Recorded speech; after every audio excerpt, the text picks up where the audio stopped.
నమస్కారం అండి. Ask talks కార్యక్రమానికి స్వాగతం.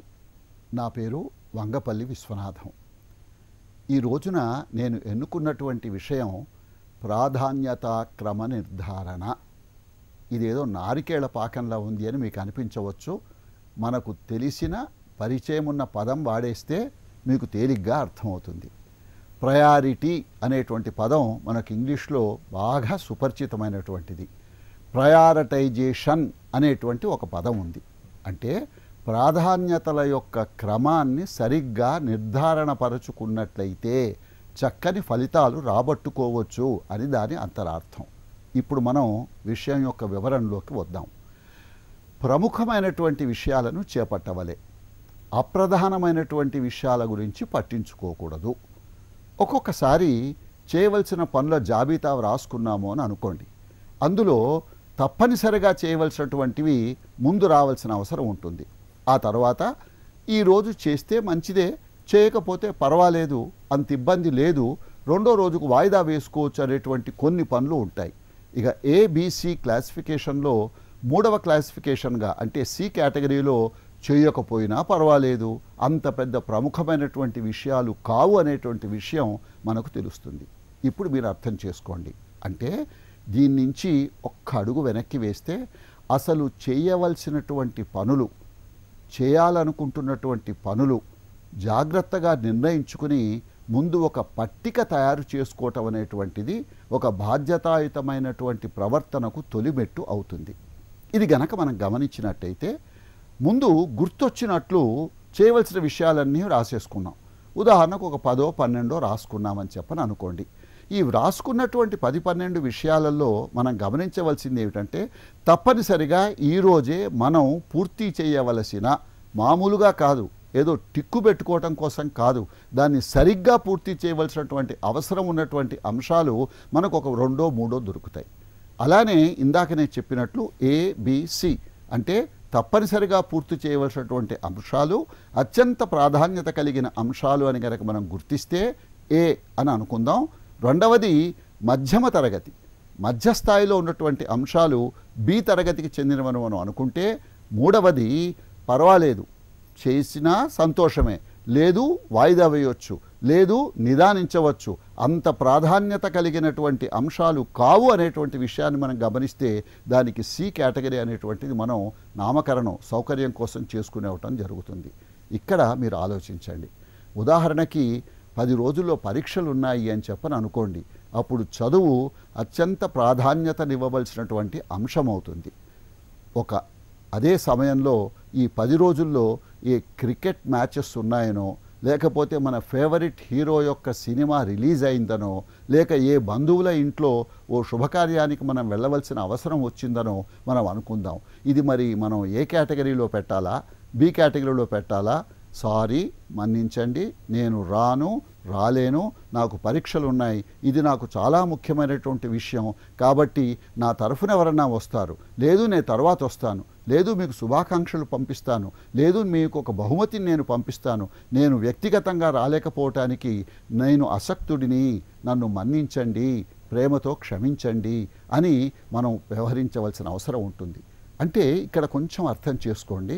మనకు ఒక లక్ష్యం అంటూ ఉండాలి, చేయవలసిన పని అంటూ ఉండాలి, ఎలా చేయాలో తెలుసుండాలి, ఎంతకాలం పడుతుందో తెలుసుండాలి, సర్దుకోవలసిన అవసరం ఉందో లేదో తెలుసుండాలి. ప్రాధాన్యతలను మనం సరిగ్గా నిర్ణయించుకోవాలి. నిర్ణయించుకున్న ప్రాధాన్యతలను పట్టి మనస్సును సమాయత్తపరచి పని చేయవలసిన దానికి, పని చేయటానికి పూనుకోవలసినటువంటి అవసరం ఉంటుంది. ఈ పద్ధతిని కనుక మనం పాటించకపోయినట్టయితే అనవసరమైన విషయాలతో కాలక్షేపం చేయటం, అవసరమైన వాటిని పక్కన పెట్టేయటం జరుగుతుంది. కొన్ని సందర్భాలలో ఆఫీసులు అంటాం కదా, కార్యాలయాలలో రకరకాల పనులు ఉంటాయి.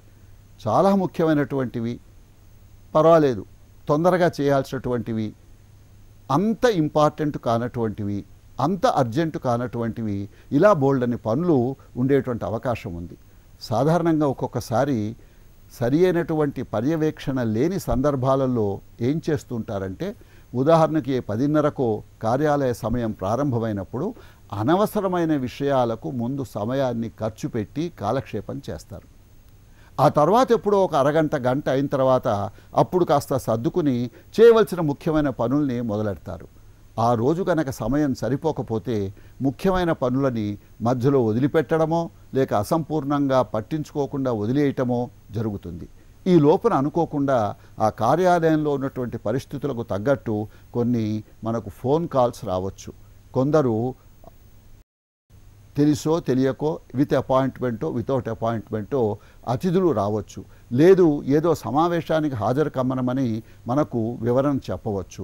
లేదు పై అధికారి తనకేదో ఒక ఫైలు విషయంలో ఒక వివరణ కావాలి కాబట్టి మనల్నికి కబురంపించవచ్చు. ఇలా ఒక డిస్టర్బెన్సెస్ అంటే ఏమిటి, ఆటంకాలని మనం అంటాం కదా. ఈ ఆటంకాలకు కూడా మనం అవకాశం కల్పించాలి. ఆటంకాలకు అవకాశం కల్పించడం ఏమిటి అని మీకు అనుమానం వస్తుంది. అంటే నేను అనేది ఏమిటంటే చేయవలసిన పనుల గురించి ఒక పట్టిక తయారు చేసుకున్న తర్వాత వాటిని నేను ఇందాక చెప్పినట్లు ప్రాధాన్యతా క్రమ నిర్ధారణ ప్రకారం ఏది ముందు ఏది కొంచెం పక్కకు పెట్టవచ్చు, ఏది పట్టించుకోకపోయినా పర్వాలేదనేటువంటి ధ్యాస మనకి ఏర్పడిన తర్వాత ఒక్కొక్క పనికి ఎంతెంత సమయం పడుతుందో దాన్ని మనం అక్కడ గుర్తించవలసినటువంటి అవసరం ఉంటుంది. కొన్ని చాలా ముఖ్యమైనదే 10 నిమిషాల్లో అయిపోతుంది. కొన్ని చాలా ముఖ్యమైనది బహుశా ఒక 10 రోజులు కూర్చుంటే కానీ అవ్వదు. కానీ మొదలెట్టవలసినటువంటి అవసరం ఉంది. అంటే ఏమిటి, పలానా రోజుకు ఈ పని పూర్తి కావాలి. పూర్తి చేయటానికి ముందు నేను పూర్తి చేసిన తర్వాత నేనే మరొక్కసారి దాన్ని చదవవలసిన లేక పరిశీలించవలసిన అవసరం ఉంటుంది.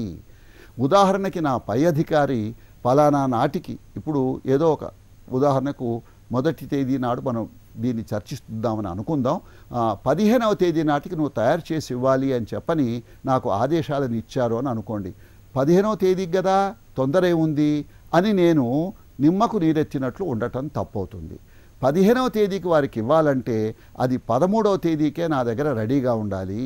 13వ తేదీకి అన్ని విధాలా నేను సరిచూసిన తర్వాత అది సిద్ధంగా ఉండాలి. కాబట్టి నేను 11వ తేదీకే దాన్ని సిద్ధపరచాలి అని ఒక ప్రణాళికాబద్ధమైనటువంటి పద్ధతిలో క్రమశిక్షణతో కూడినటువంటి విధానంలో మనం ఒక పని ఏమిటి, దానికి ఎంత సమయం పడుతుంది, ఎప్పుడు మొదలెట్టాలి, ఎప్పుడు దాన్ని మనం మన తరఫున ఫైనలైజ్ చేసి ఇది సరిపోయింది, ఇది మనం పైవారికి అందించవచ్చు అనేటువంటి విషయం గురించిన స్పష్టమైనటువంటి ఆలోచనకు ఇది నాంది పలుకుతుంది.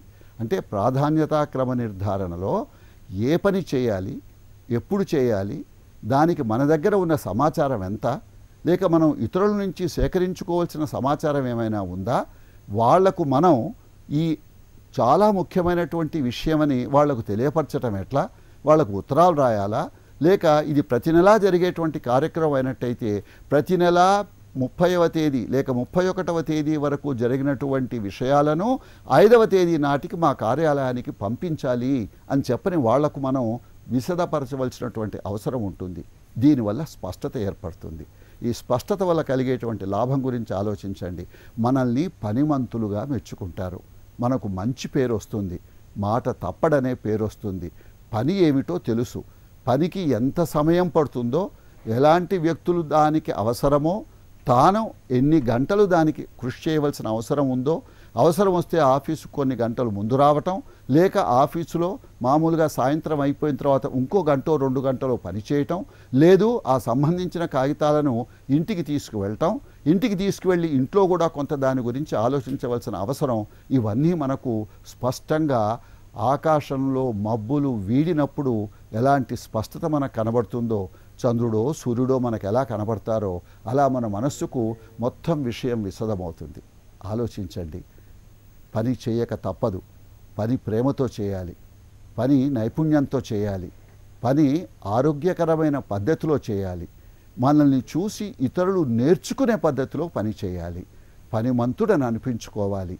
అంటే ప్రాధాన్యతా క్రమ నిర్ధారణ అనేది ఏది ఎప్పుడు ఎక్కడ ఎంత ఎలా చేయాలో తెలిసిన వ్యక్తి ప్రవర్తించే తీరులో ఆ పనితనం మనకు కనబడుతూ ఉంటుంది. ఎదుట వ్యక్తులు మనకు బాధ్యతలను అప్పచెప్తారు. అలా బాధ్యతల్ని మనం అంగీకరించి సరి అయిన పద్ధతిలో గనక మాట ఇచ్చిన మేరకు మనం గనక పనిచేయటం గనక అలవాటు చేసుకున్నట్టయితే భవిష్యత్తులో పెద్ద పెద్ద బాధ్యతలు మనకు అప్పచెప్పే అవకాశాలు ఉంటాయి. అలా పెద్ద పెద్ద బాధ్యతల్ని అప్పచెప్పటమే ఉద్యోగ జీవితంలో పురోగతి సాధించటం అవుతుంది. ఇది మనం అర్థం చేసుకున్నప్పుడు మనకు చక్కని అవగాహన ఏర్పడుతుంది. ఈ అవగాహన ఏర్పడటం వల్ల సరి అయినటువంటి ప్రయారిటీస్ అంటే సరి అయిన ప్రాధాన్యతా క్రమ నిర్ధారణ మనం చేయటం జరుగుతుంది. దీనివల్ల అందరికీ లాభం కలుగుతుంది. ఎవరు ఎవరి గురించి అపోహలు పెట్టుకోరు, పొరపాటు జరుగుతానికి అవకాశం ఇవ్వకుండా ఉంటుంది. అంటే సామరస్యమైనటువంటి అనుకూల ధోరణులు ఇంట్లో కానీ బయట కానీ, నేను ఇందాక ఇచ్చిన ఉదాహరణల్లో ఆఫీసు ఉదాహరణలు ఇచ్చాను మీకు తేలిగ్గా అర్థం అవ్వటం కోసం. ఇంట్లో కూడా ఇది చాలా ముఖ్యమైనటువంటి విషయం. ఏది ముందు ఏది తరువాత, అదే ప్రాధాన్యత క్రమ నిర్ధారణ. శుభం. స్వస్తి.